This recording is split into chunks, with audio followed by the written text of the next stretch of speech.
Bonjour à tous. Donc, cette semaine, je vous présente un outil qui va vous permettre de calculer les économies d'impôt d'une cotisation REER. Donc, on sait, la date limite approche pour cotiser dans son REER et pouvoir le déduire dans la déclaration d'impôt de 2024.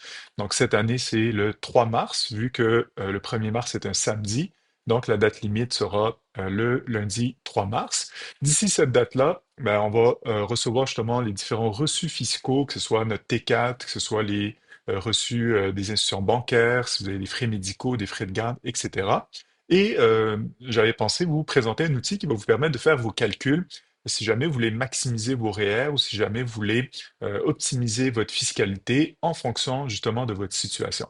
Donc, il existe plusieurs outils. Je vous présente ici FinanceGo qui va vous permettre justement de faire ces calculs de façon assez simplifiée. Donc, dans le calculateur, vous allez pouvoir notamment rentrer vos informations personnelles, donc soit votre date de naissance, votre revenu d'emploi, si vous avez un conjoint, une conjointe, et si vous avez des enfants.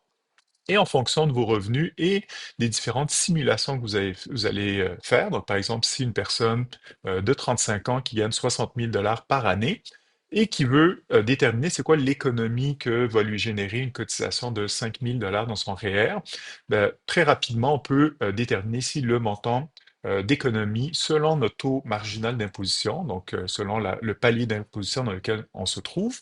Mais ce qui est intéressant avec cet outil, c'est que ça va aussi évaluer en plus de l'impôt fédéral et de l'impôt provincial que vous allez économiser, le fait de rajouter un montant dans votre déclaration comme une déduction fiscale, ce que ça va faire, c'est que ça va réduire votre revenu familial et ça peut augmenter les différentes prestations, les différents crédits que vous pouvez recevoir du gouvernement. Donc ici, ce qui est intéressant, c'est que ça inclut et l'économie d'impôt qu'on peut recevoir, mais aussi les autres prestations gouvernementales. Donc, l'outil est quand même intéressant aussi parce que vous pouvez évidemment évaluer la cotisation REER, mais la cotisation aussi CELIA qui permet de déduire de nos revenus. Par contre, pour le CELIA, par contre, c'est selon l'année civile, donc du 1er janvier au 31 décembre. Donc, si vous faites une cotisation dans votre CELIA durant l'année 2025, ben, la déduction, vous allez pouvoir seulement en profiter l'année prochaine. Vous allez pouvoir à ce moment-là utiliser le calculateur selon l'année fiscale en question. Aussi, si vous avez des enfants, vous allez pouvoir indiquer notamment ben, l'âge de votre enfant, mais aussi si vous payez pour des frais de garde subventionnés ou non. Vous allez pouvoir mettre aussi, si jamais vous avez des frais de garderie ou un compte jour. Et ça va inclure justement l'effet sur les différents crédits auxquels vous pourriez avoir droit. Donc, par exemple, si j'ajoute un enfant, vous voyez tout de suite le montant d'économie que ça va m'impacter, le fait de mettre un 5 000 dans mes REER.